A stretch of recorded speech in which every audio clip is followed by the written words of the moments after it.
Ça fait 6 ans que je vis avec Sangha, 6 ans d'éducation, et si je suis honnête, il y a des trucs que j'ai bien fait et des trucs que j'ai complètement ratés. Salut à tous, moi c'est Alex, et ça fait 6 ans que je partage ma vie avec Sangha, mon Shiba Inu. Et aujourd'hui, je fais le bilan, point par point, tout ce que j'ai bien géré côté éducation, ce que j'ai mal géré, et surtout ce que je ferais différemment si c'était à refaire.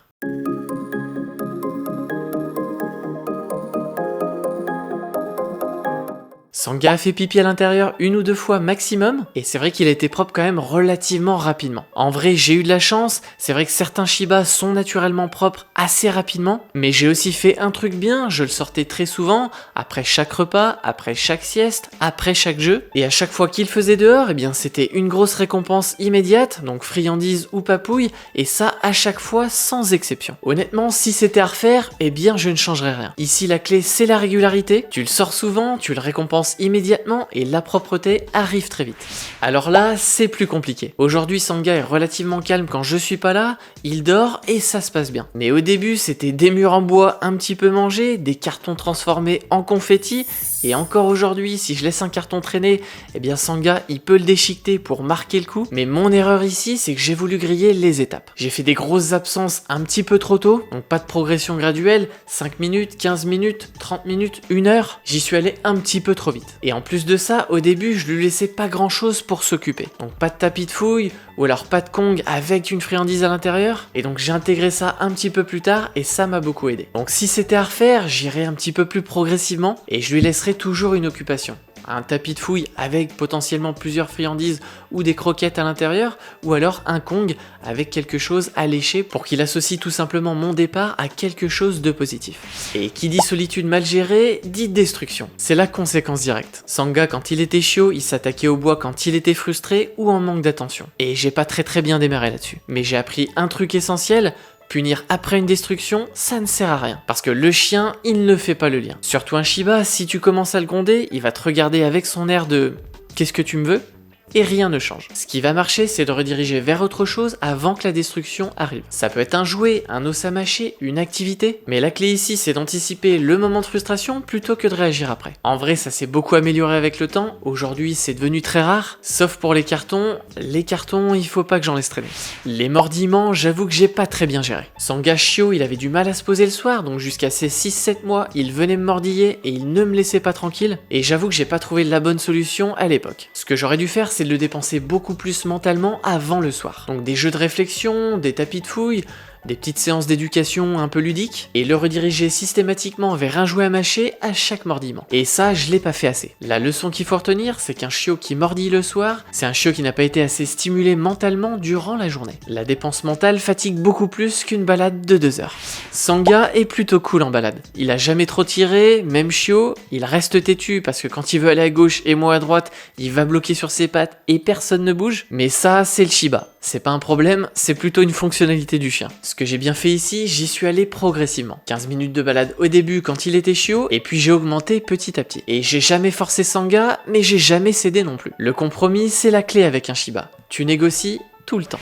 La socialisation, c'est probablement mon meilleur point. J'ai mis Sangha dans le bain immédiatement, donc dès le premier week-end, il était avec un autre Shiba, et après, il a côtoyé plein de chiens différents, plein de situations différentes, plein de gens différents dès son plus jeune âge. Résultat, Sangha il est super cool un petit peu avec tout le monde, que ça soit dans les transports, en voiture, en pleine rue, en ville ou à la campagne. En gros, dans toutes les situations, il est à l'aise partout. Après oui, si je suis honnête, Sangha il peut être réactif avec les mâles non castrés. Lui, il est castré, mais face à un mâle entier un petit peu trop excité, il peut avoir tendance à recadrer. Mais en général, c'est 5 secondes de mise au point et ensuite ça roule. C'est un comportement qu'on retrouve chez pas mal de Shiba, donc c'est pas un problème d'éducation. La clé ici, c'est la fenêtre d'or des premières semaines. Un maximum de chiens différents, de personnes différentes, de lieux différents. C'est vraiment cette fenêtre qui détermine tout le reste.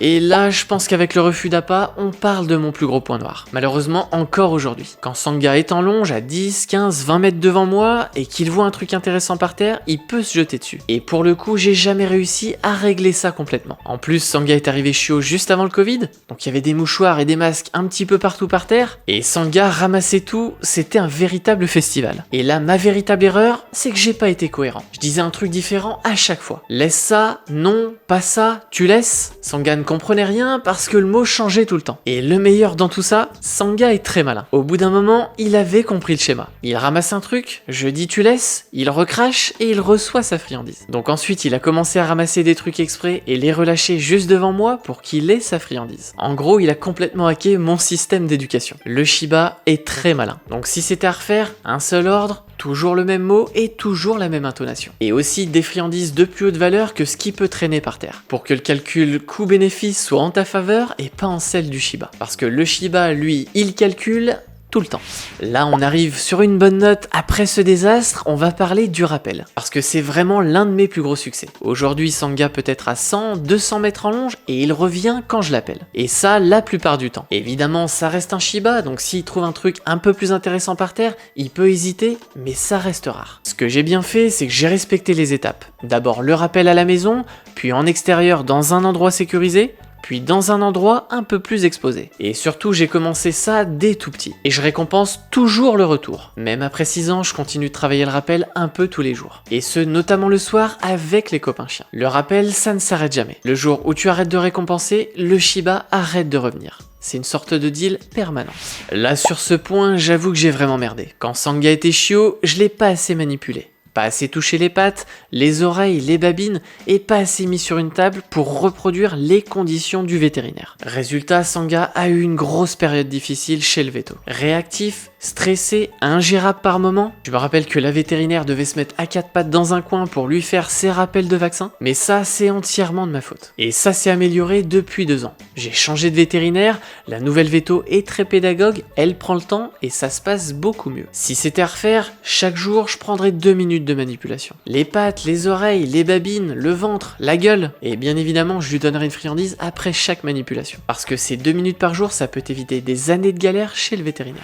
Allez, on arrive au dernier point et peut-être le plus important. J'essaie au maximum d'éduquer Sangha de façon positive. Et ça se ressent, c'est un chien quand même plutôt calme, bien dans ses pattes et même très équilibré. Mais je vais pas te mentir, de temps en temps, ça m'arrive de hausser un petit peu le ton. Et avec un Shiba, il faut savoir que ça ne fonctionne pas. Un Shiba sur lequel on va se mettre à crier, il va pas se soumettre, mais il va se braquer. Et à ce moment-là, c'est fini. Tu as perdu sa confiance pour le reste de la journée et peut-être pour une plus longue période. Ce que j'ai appris en 6 ans, c'est que l'éducation positive, c'est pas juste une méthode, c'est une façon de communiquer. Avec un Shiba, il faut comprendre avant d'agir. Observer, lire ses mimiques, anticiper, et quand tu sens que tu vas péter un câble, tu t'arrêtes, tu respires et tu reprends plus tard. L'éducation positive, c'est aussi de la gestion de soi-même.